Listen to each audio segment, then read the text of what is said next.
Bom dia, minhas amadas irmãs e a paz do Senhor. É com muita alegria que estamos aqui para fazer mais um vídeo, né, da nossa lição da Escola Bíblica Dominical, né, com a data do dia 28 de junho de 2020, a lição 13, e tem o tema A Batalha Espiritual e as Armas do Crente. Então, é esse tema da nossa lição desta manhã. Quero ler com as irmãs, né? Se você estiver em casa e puder, quando for assistir esse vídeo, né? Pega a sua lição, pega a Bíblia, irmãos, e acompanhe. Observe os textos bíblicos, não é? Depois, quando ouvir toda a lição, todo o vídeo que assistir, as irmãs façam um comentário, diga se compreendeu, que foi bem esclarecido. Se ficou alguma dúvida, as irmãs pergunte, porque tanto eu quanto a irmã Fátima estaremos aqui para isso, tá bom? Deus abençoe, fico feliz, né, de poder estarmos fazendo esse vídeo para atendermos na nossa necessidade de estarmos estudando a Bíblia Sagrada, a Palavra de Deus e a lição da Escola Bíblica Dominical através desses vídeos, né? Graças a Deus. Quero ler com as irmãs aqui o texto áureo. O que é que diz o texto áureo? Revesti-vos de toda a armadura de Deus, para que possais estar firmes contra as astutas ciladas do diabo. Efésios, capítulo 6, versículo 11. Verdade e prática. O uso da armadura de Deus assegura a vitória do crente no campo da batalha espiritual. Agora iremos ler, irmãos, a nossa leitura bíblica em classe, né? Que se encontra no livro de Efésios, capítulo 6, versículo 10 ao 20. No demais, irmãos meus, fortalecei-vos no Senhor e na força do seu poder. Revesti-vos de toda a armadura de Deus, para que possais estar firmes contra as astutas ciladas do diabo. Porque não temos que lutar contra carne e sangue, mas sim contra os principados, contra as potestades, contra os príncipes das trevas deste século, contra as hostes espirituais da maldade nos lugares celestiais. Versículo 13. Portanto, tomai toda a armadura de Deus, para que possais resistir no dia mau, e havendo feito tudo isso, ficar firmes.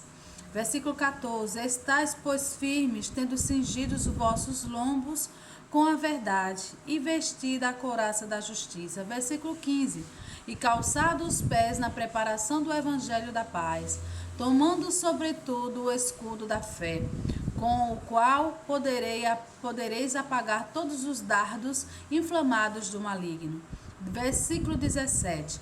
Tomai também o capacete da salvação e a espada do Espírito, que é a palavra de Deus, orando em todo o tempo, com toda a oração e súplica no Espírito, e vigiando nisso com toda perseverança e súplica por todos os santos. Versículo 19. E por mim, para que me seja dada no abrir da minha boca a palavra com confiança, para fazer notório o mistério do Evangelho. Versículo 20. Pelo qual sou embaixador em cadeias, para que possa falar dele livremente, como me convém falar. Os objetivos desta lição, amados, específicos são esses: demonstrar qual deve ser o preparo espiritual do crente para a batalha. 2. Apresentar o campo da batalha espiritual. 3. Saber quais são as armas espirituais indispensáveis ao crente. Então, com muita alegria, vamos iniciar nossa lição com todo esse tema abençoado, né? O crente deve se revestir das armaduras de Deus. Aí a nossa introdução diz assim: ao finalizar a epístola aos Efésios, o apóstolo convoca a igreja para lutar e resistir aos inevitáveis conflitos contra as forças espirituais da maldade. Nesta batalha, a fim de suportar os ataques e se manter firme na marcha contra o mal, os soldados de Cristo precisam revestir-se de toda a armadura de Deus, é o que veremos na presente lição. Então, o primeiro tópico da nossa lição diz o seguinte: o título: o preparo espiritual do crente para a batalha. Como nos devemos preparar, irmãos? Como o crente deve estar revestido dessa armadura? Quais são essas armaduras? Então vamos ver aqui no subtópico o seguinte: fortalecidos no poder do Senhor. Como é que podemos nos fortalecer no poder do Senhor? Alguém pode dizer através da oração. Mas não basta apenas orar. Nós vamos ver nesta lição, irmãos, que a revestidura que temos que ter conosco vai muito além da apenas a oração. Aí diz aqui, ó, por isso precisamos estar fortalecidos por meio da renovação da mente. Essa é a primeira situação, a renovação da mente. Por que, irmã Adriana, temos que estar revestidos de uma renovação de mente? Porque o inimigo, ele ataca aqui. O inimigo vem com as suas artimanhas, irmãs, trazendo pensamentos negativos, pensamentos que abatem o ser humano, que entristece, que angustia. E que tipo de pensamento é esse que pode me abater e pode me entristecer, irmã Adriana? Pensar que você não vai alcançar as promessas de Deus, que é chegado o seu momento de morrer, que você não vai ver as promessas se cumprir, que seus filhos não vão se converter, que seu esposo ou sua esposa não vai se converter. Então, ele vem, irmãos, com esse tipo de mensagem na mente do homem, do ser humano, do cristão, para você desanimar e esquecer das promessas que Deus tem te falado, de que Deus tem te prometido. Então, um dos fortalecidos no poder do Senhor vem através da mente. O fortalecimento do ser humano vem primeiramente pela nossa mente. Depois, da vida em santidade. Se o cristão, irmão, se aproxima de Deus, se ele busca estar na presença de Deus, ele está renunciando o pecado e o mundo. Todo aquele que se aproxima da santidade e da glória de Deus, irmãos, ele não tem desejo por outra coisa. Ele não se mistura, ele não se corrompe, a sua natureza não se alia, não faz aliança com o mundo. Né? Então, por isso que o fortalecimento do crente tem que estar buscando fortalecer a mente e viver uma vida de santidade e ser cheio do Espírito Santo. Porque, irmão, ser cheio do Espírito Santo faz toda uma diferença. Ai, irmã Adriana, eu sei que o Espírito Santo habita em mim, porque a palavra de Deus diz que o nosso corpo é templo e morada do Espírito Santo. Mas você tem que entender que se você não alimentar o seu corpo com a santidade, esse Espírito não mais habitará na sua casa. Por quê? Porque o Espírito Santo, ele não habita em templos impuros. Então, por isso que nós devemos buscar o nosso fortalecimento, primeiramente a nossa mente, buscar santidade, não é? E também ser cheio do Espírito Santo. A vitória não pode ser alcançada por outro meio, irmão. Conhecer as Escrituras sem a devida obediência e frequentar os cultos sem a genuína conversão não são suficientes. Não obstante, o poder de Deus está disponível aos fiéis para pisar serpentes e escorpiões e toda a força do inimigo. E em Lucas 10, 19 nós temos sobre isso, que nós iríamos pisar em serpentes e escorpiões. Então, mas para isso é necessário esse revestimento. É necessária essa busca de santidade, de integridade, de estar na presença de Deus.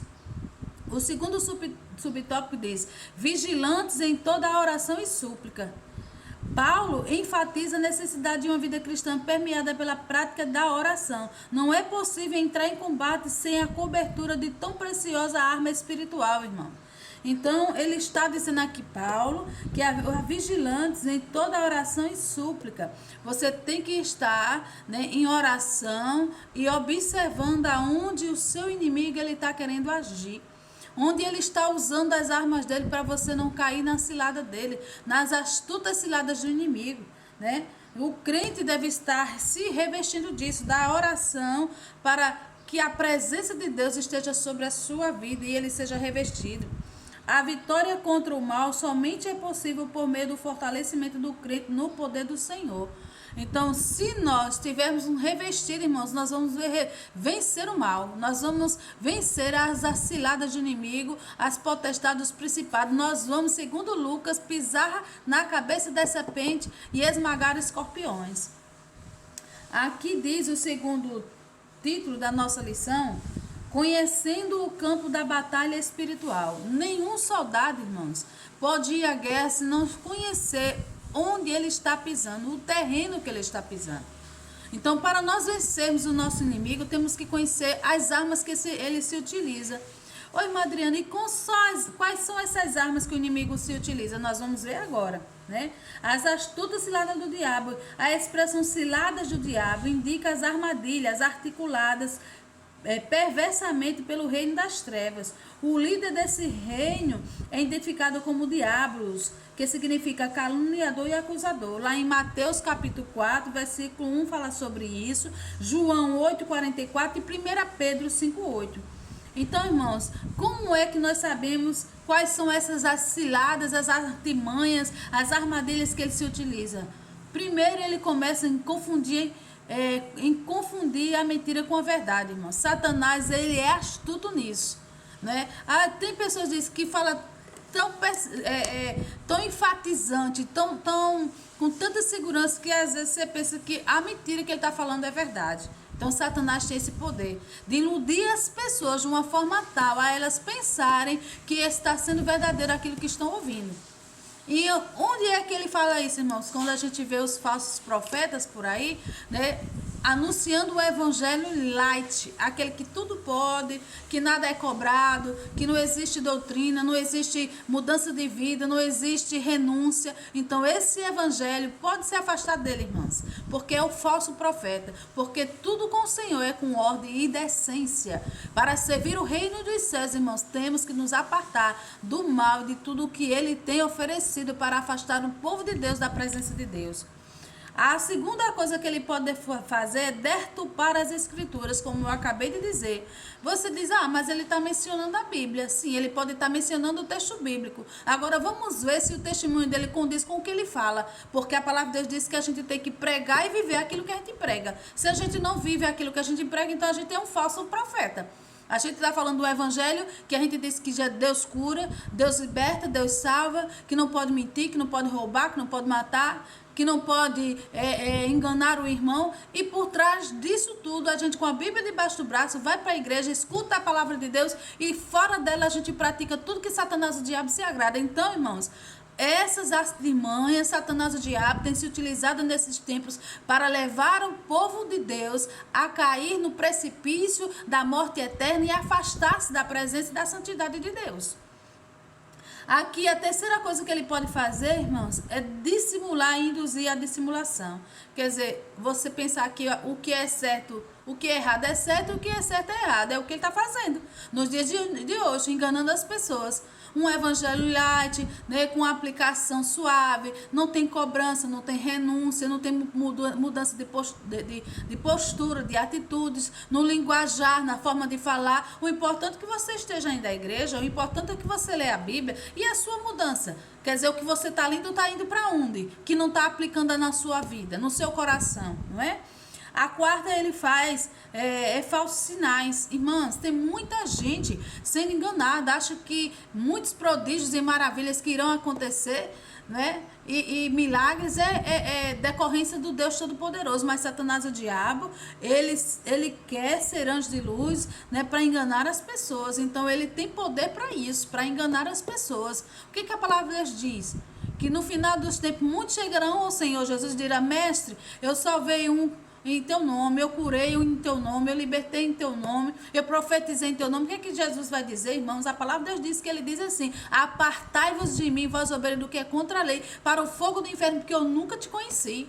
Então, irmãos, não é as obras que vai fazer o homem dizer que Deus já está na vida dele, não é isso, né? A vida de testemunho, os frutos é que vão identificar o verdadeiro profeta, o verdadeiro evangelista, aquele que vive fazendo a obra do Senhor com integridade e com sinceridade. É isso que Deus quer de cada um de nós. Aqui diz a quinta, né, astúcia dele, fazer acusações. Irmãos, como ele costuma fazer isso, né? Qualquer pessoa que possa estar passando por uma situação, o que é que ele diz? Fulano está passando por aquilo ali? Usa logo alguém para dizer: foi pecado. Pode ter certeza, está no pecado. E nem tudo é dessa forma, irmãos. Nós sabemos que o nosso Deus tem os seus meios de provar e aprovar o seu povo. Nós sabemos que Jó não tinha pecado algum sobre ele. Mas o que foi que aconteceu com Jó? Coisas terríveis, não é? Então, irmão, nem tudo que parece né? Nem tudo que parece ser Nós sabemos que o Senhor ele se utiliza, Satanás, o diabo, ele tem a mania de fazer acusações, como ele foi acusar Jó diante da presença de Deus. Observaste o meu servo Jó, Deus disse para eles, também, como é que ele não vai te servir? Tu vive cuidando dele, dos bens dele, né? Tudo que ele tem foi tu que deste, agora tira. Irmãos, nós temos que entender que adorar a Deus, servir a Deus, não é aquilo que ele tem como nos oferecer, mas pelo que ele é, pelo Deus que ele é, pelo amor que ele nos teve, por ter doado o seu filho por morrer por nós, né? Isso é muito importante frisar. Aqui, o 6 diz, semear incredulidade, né? Nesse tempo, irmãos, ele, por tantas coisas erradas que o ser humano tem cometido, até os cristãos mesmo, né? Principalmente os cristãos que dizem ser crente, servos de Deus, estão cometendo coisas que as pessoas que estarem fora dizem, não, eu prefiro ficar aqui do que entrar aí nessa igreja, porque é o que essa pessoa está fazendo. Se está dentro da igreja está desse jeito, então é melhor ficar aqui. Então, por conta disso, irmão, muitos esfriarão na fé. Muitos não desejarão servir ao Senhor por conta do comportamento de alguns irmãos que acham que vão passar a vida toda de engano dentro da casa de Deus. Mas como a palavra de Deus é fiel e verdadeira, ali tem o joio e tem o trigo. E haverá um tempo que o Senhor vai arrancar, irmão, do meio da sua igreja toda a erva daninha, tudo aquilo que leva o nome do Senhor para caminhos que não deveria, né? De pessoas desacreditarem nos verdadeiros cristãos, nos verdadeiros servos de Deus, por alguns que não fazem merecer este nome. Infelizmente, é verdade. Glória a Deus. O 7 diz, promover ideologias anticristãs. É o que está acontecendo, irmãos. Igrejas estão virando boates, casas de show, não é? Pessoas indo, vou à igreja, quando chega lá é luzes neon, é fumaça no ar, não existe mais púlpito, é aquela coisa toda, e é a igreja de Deus, é esse tipo de igreja que as pessoas do século XXI querem ter, sem compromissos, sem cobranças, sem mudanças de vida. Estou indo adorar a Deus. Será se Deus recebe a adoração desse povo, irmãos?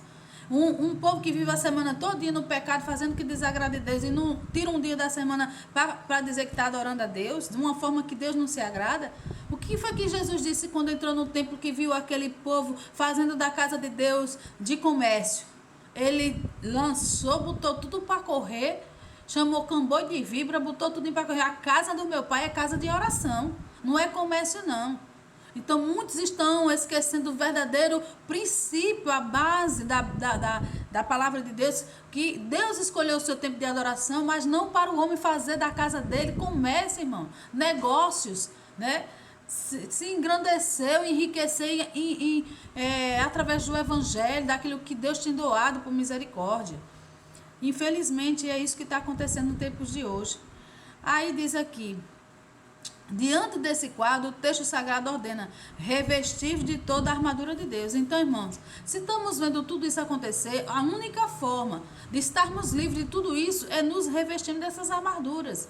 E vamos ver lá, que armaduras são essas? Já vimos que o inimigo, ele investe em nossa mente. Então, se ele investe em nossa mente, temos que ter o capacete da salvação, né? Proteger a nossa mente de toda a armadilha de Satanás, de toda a seta maligna, né, que ele pode investir contra a nossa vida. Aí o terceiro subtópico diz assim, o segundo melhor, o conflito contra o reino das trevas. Paulo enfatiza que esse conflito não é contra a carne e sangue, não se trata de lutar contra o ser humano, mas contra o reino das trevas nas regiões celestiais. Essas declarações indicam que a batalha não é física, mas travada no mundo espiritual. O conflito é contra as hostes, né? As hostes que debaixo da autoridade do diabo mantêm os homens na escuridão. Então, irmãos, a nossa briga não é pelo ser humano, o seu irmão que senta com você do lado na igreja para adorar ao Senhor, não é o teu vizinho, o teu inimigo não são essas pessoas. O teu inimigo é um ser espiritual que você não contempla ele, você sabe que ele existe, você sabe que ele é capaz de coisas terríveis.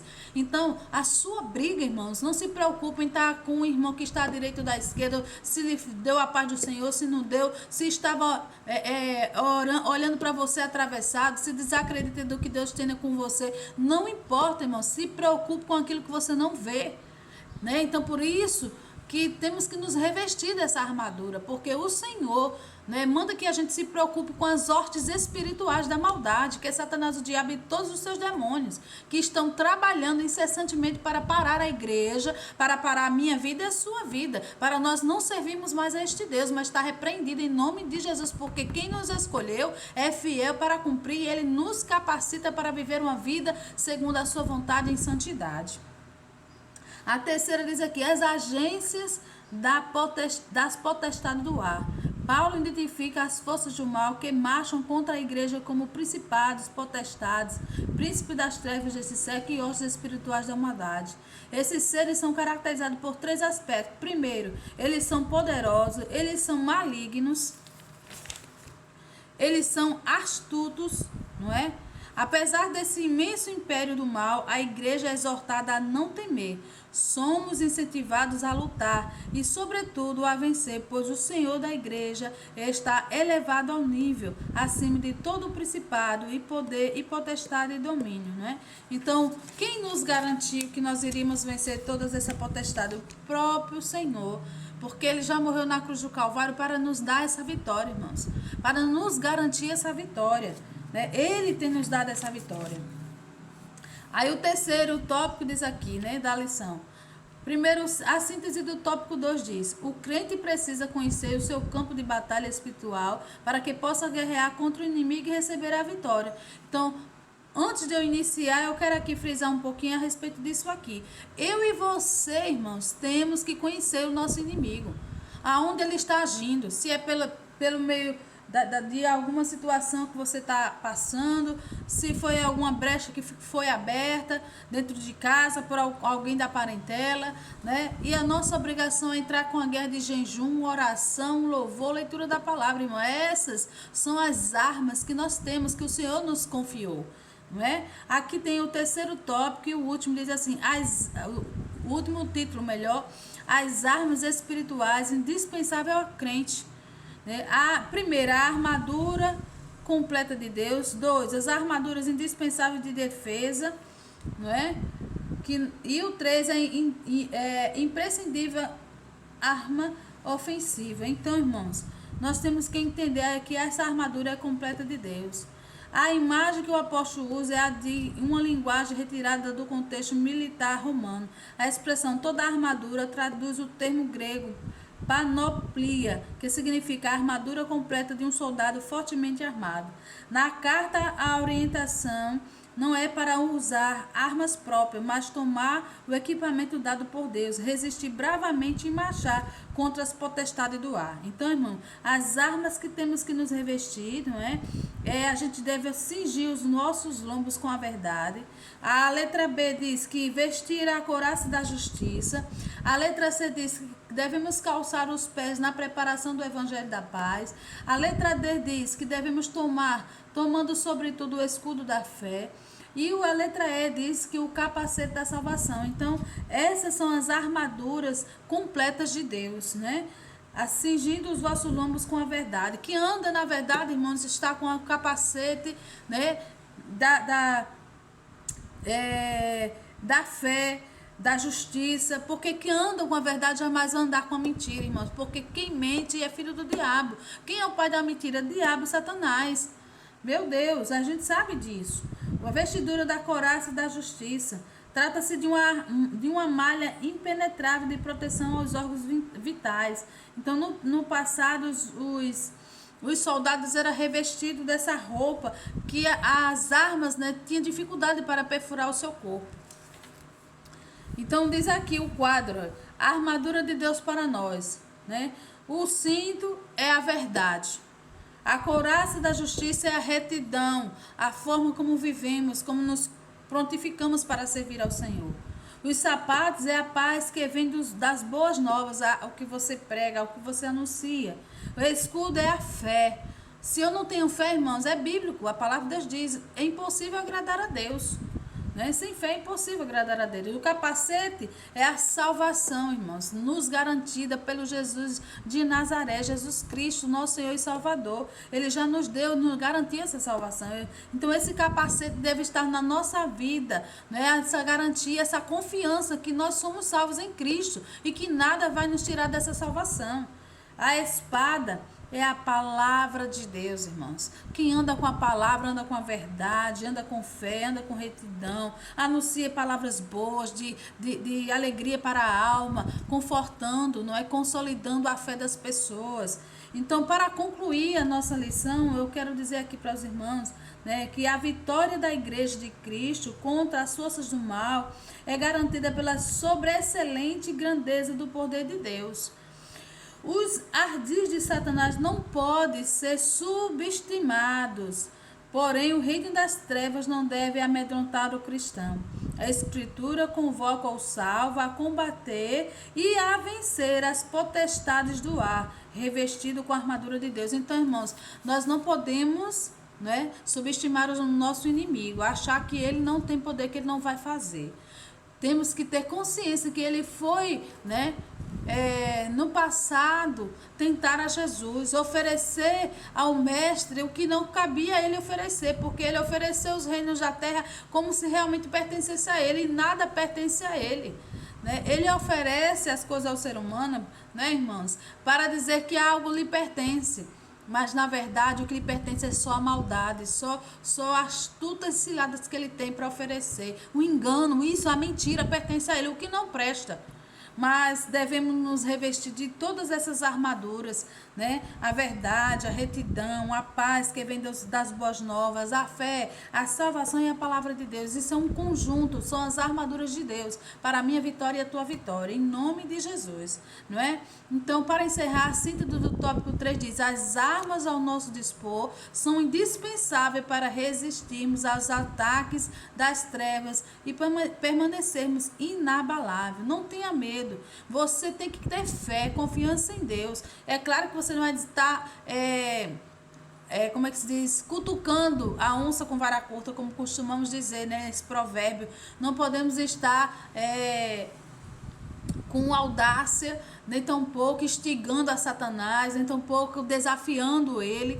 Não, temos que entender, ele existe, ele é poderoso para fazer coisas terríveis, mas temos que ter a consciência que em Cristo Jesus seremos mais que vencedores, tá bom, minhas amadas? Que Deus os abençoe, que tenha um domingo abençoado, uma semana abençoada, né? A próxima semana estaremos iniciando novamente a lição, né? Pois não será dada não outra lição, vamos voltar a estudar esta mesma lição o próximo domingo e iniciaremos a primeira mensagem desta lição, tá bom? Que Deus abençoe a todos. Vamos orar agradecendo a Deus, né? Por tudo que ouvimos, por tudo que aprendemos, né? E guardem, irmãos, essas palavras dos vossos corações. Leiam a Bíblia, se alimentem com a palavra de Deus, né? Vivam a vida de oração, porque isso é que vai nos garantir, irmãos, estarmos de pé nesse tempo difícil. A fé será inabalável quando você se alimentar da palavra, porque a palavra de Deus é um manancial para a nossa alma. Que Deus os abençoe a todos em Cristo Jesus. Pai, diante da tua presença, Senhor, nós te agradecemos, nós te louvamos e te agradecemos por tudo que o Senhor já tem feito em nossas vidas, por esta mensagem, por esse estudo. Abençoa tuas servas que vão assistir essa mensagem, esse estudo, Pai, que o Senhor seja com elas para a glória do teu nome, dando entendimento, dando a elas, Senhor, a compreender que as armas já estão em suas mãos, que já pertence a vós e que vocês podem colocar em prática para a vitória em Cristo Jesus. Amém, amém e amém. Fica com Deus, minhas irmãs.